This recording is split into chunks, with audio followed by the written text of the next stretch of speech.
নমস্কার সবাইকে, গল্পাঞ্জলি চ্যানেলে আপনাদের স্বাগত। আমি রুমকি। আমার আজকের নিবেদন বিভূতিভূষণ বন্দ্যোপাধ্যায় রচিত ছোট গল্প পেয়ালা।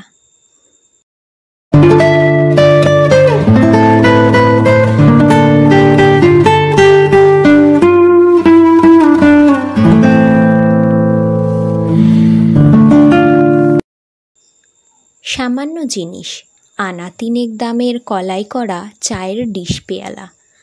যেদিন প্রথম আমাদের বাড়িতে ওটা ঢুকলো সেদিনের কথা আমার বেশ মনে আছে।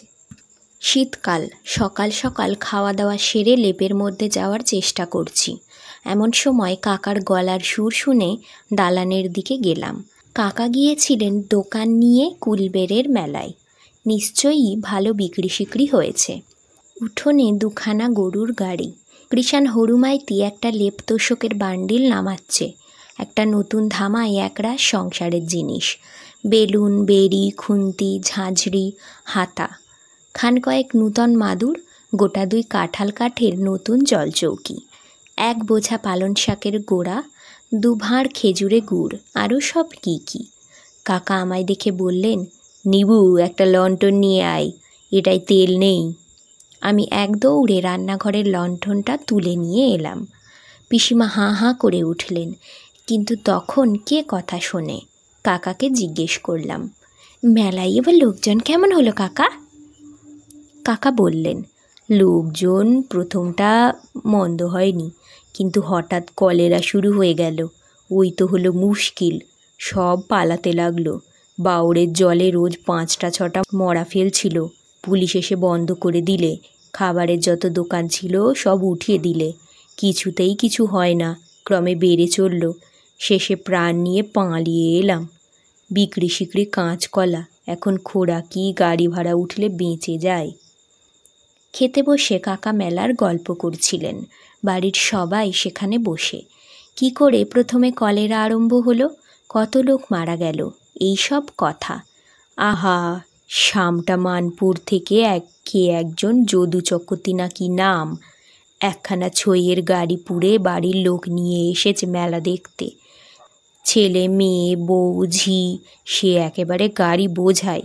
বাঁওড়ের ধারে তালতলায় গাড়ি রেখে সেখানেই সব রেঁধে খায় দায় থাকে। 2 দিন পর রাত পোয়ালে বাড়ি ফিরবে। রাত্রিরেই ধরল তাদের একটা 9 বছরের মেয়েকে কলেরায়। কোথায় ডাক্তার, কোথায় ওষুধ। সকাল 10টায় সেটা গেল তো ধরল তার মাকে।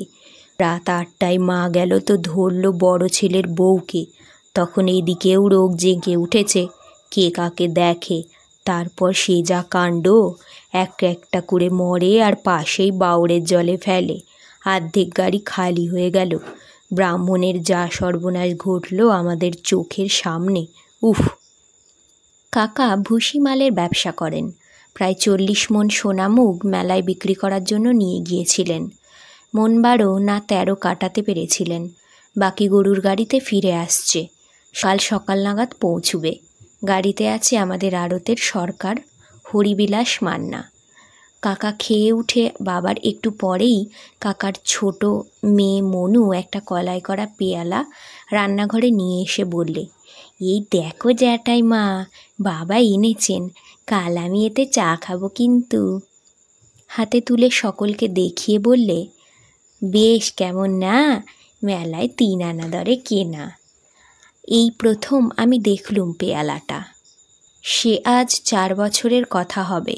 তারপর বছর 2 কেটে গেল। আমি কাজ শিখে এখন টিউবওয়েলের ব্যবসা করি।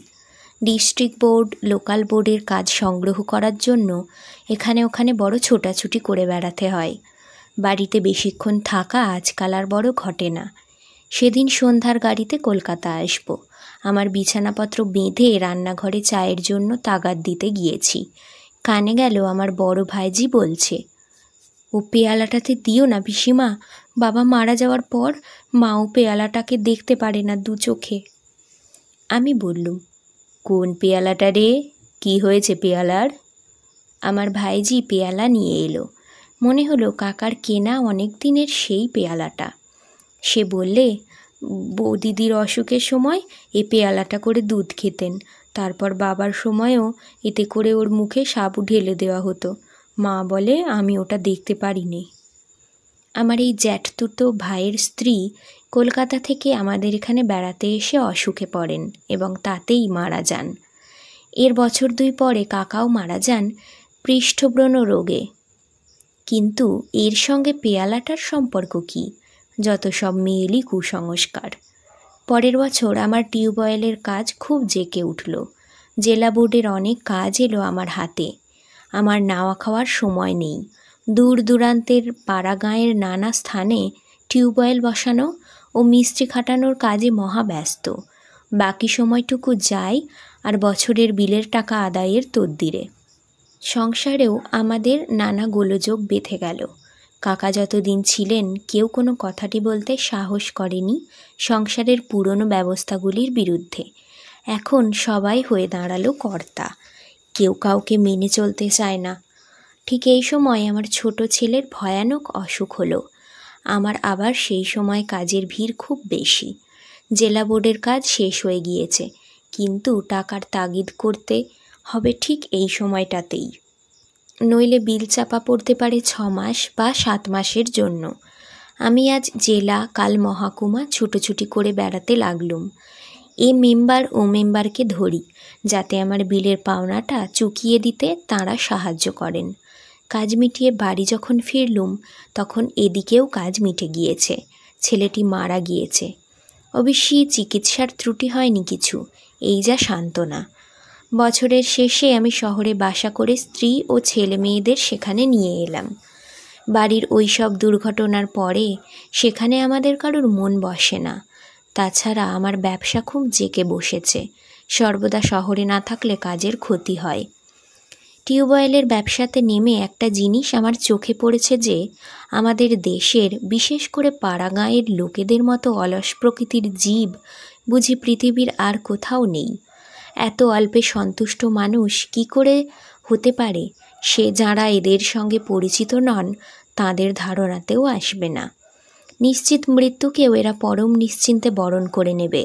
সকল রকম দুঃখ, দারিদ্র, অসুবিধাকে সহ্য করবে, কিন্তু তবু 2 পা এগিয়ে যদি এর কোনো প্রতিকার হয় তাতে রাজি হবে না।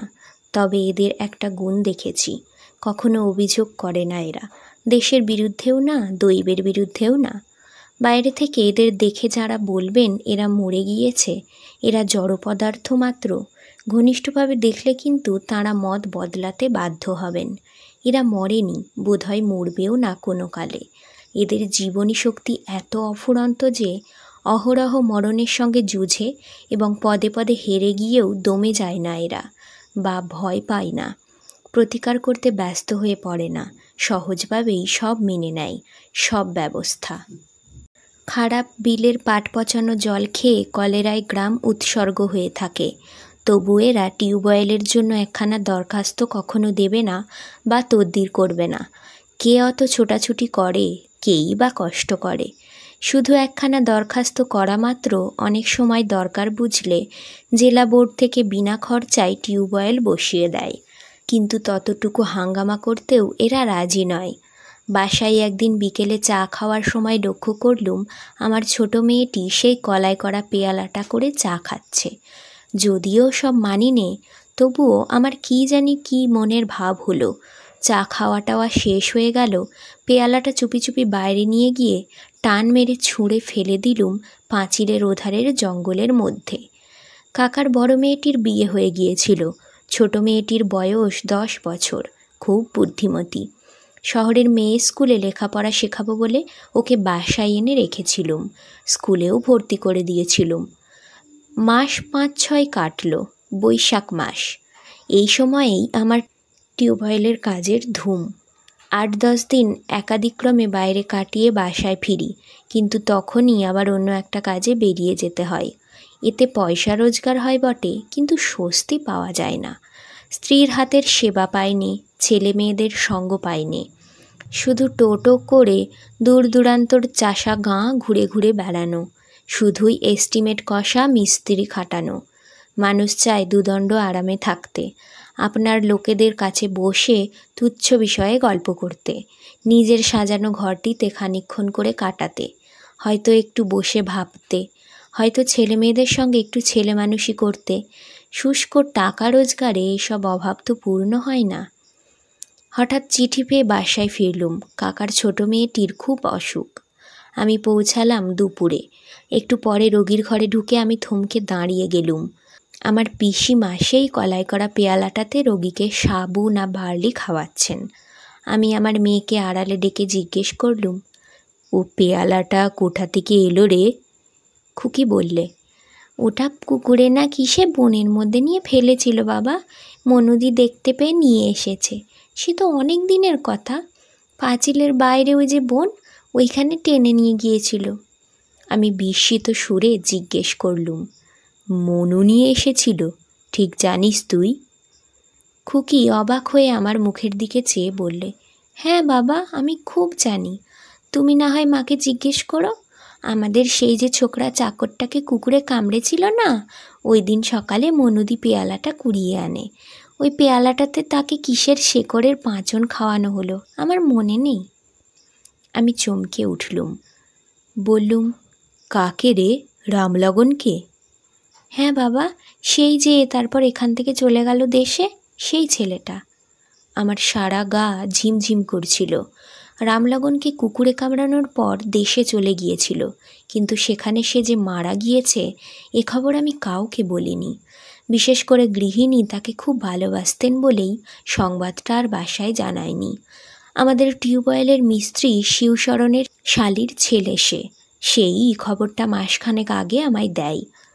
মনুর অসুখ তখনও পর্যন্ত খুব খারাপ ছিল না। ডাক্তারেরা বলছেন ভয়ের কোনো কারণ নেই, কিন্তু আমার মনে হলো ও বাঁচবে না। ও পেয়ালাটার ইতিহাস এ বাসায় আর কেউ জানে না। অসুখের সময় যে ওতে করে কিছু খেয়েছে সে আর ফেরেনি। জানতো কেবল কাকার বড় মেয়ে, সে আছে শ্বশুরবাড়ি। পেয়ালাটা একটু পরেই আবার চুপি চুপি ফেলে দিলুম। হাত দিয়ে তোলবার সময় তার স্পর্শে আমার সারা দেহ শিউরে উঠল। পেয়ালাটা যেন জীবন্ত। মনে হলো যেন একটা ক্রূর জীবন্ত বিষধর সাপের বাচ্চার গায়ে হাত দিয়েছি, যার স্পর্শে মৃত্যু, যার নিঃশ্বাসে মৃত্যু। পরদিন দুপুর থেকে মনুর অসুখ বাঁকা পথ ধরল। 9 দিনের দিন মারা গেল। আমি জানতুম ও মারা যাবে। মনুর মৃত্যুর পর পেয়ালাটা আবার কুড়িয়ে এনে ব্যাগের মধ্যে পুরে কাজে বেরোবার সময় নিয়ে গেলুম। 7-8 ক্রোশ দূরে একটা নির্জন বিলের ধারে ফেলে দিয়ে হাঁপ ছেড়ে বাঁচলুম। শোকের প্রথম ঝাপটা কেটে গিয়ে মাস 2 পরে বাসা একটু ঠান্ডা হয়েছে তখন। কথায় কথায় স্ত্রীর কাছে একদিন এমনি পেয়ালাটার কথা বলি। তিনি আমার গল্প শুনে যেন কেমন হয়ে গেলেন, কেমন এক অদ্ভুত দৃষ্টিতে আমার দিকে চেয়ে রইলেন। মুখ দিয়ে তার কথা বেরুলো না। আমি বললুম, বোধহয় অত খেয়াল করে তুমি কখনো দেখোনি, তাই ধরতে পারোনি। আমি কিন্তু বরাবর। আমার স্ত্রী বিবর্ণ মুখে বললেন, বলবো একটা কথা? আমার আজ মনে পড়ল। একটু চুপ করে থেকে বললেন, খোকা যখন মারা যায় আর বছর আষাঢ় মাসে, সেই কলাই করা পেয়ালাটাতে তাকে ডাবের জল খাওয়াতুম। আমি নিজের হাতে কতবার খাইয়েছি। তুমি তো তখন বাইরে বাইরে ঘুরতে, তুমি জানো না। আমার কোনো উত্তর খানিকক্ষণ না পেয়ে বললেন, জানতে তুমি এই কথাটা? আজকের গল্প এখানেই শেষ। গল্প পাঠ ভালো লাগলে অবশ্যই একটা লাইক দিয়ে যাবেন, আর আমার চ্যানেল গল্পাঞ্জলিকে সাবস্ক্রাইব করে আমার পাশে থাকবেন। ধন্যবাদ। ভালো থাকবেন সবাই।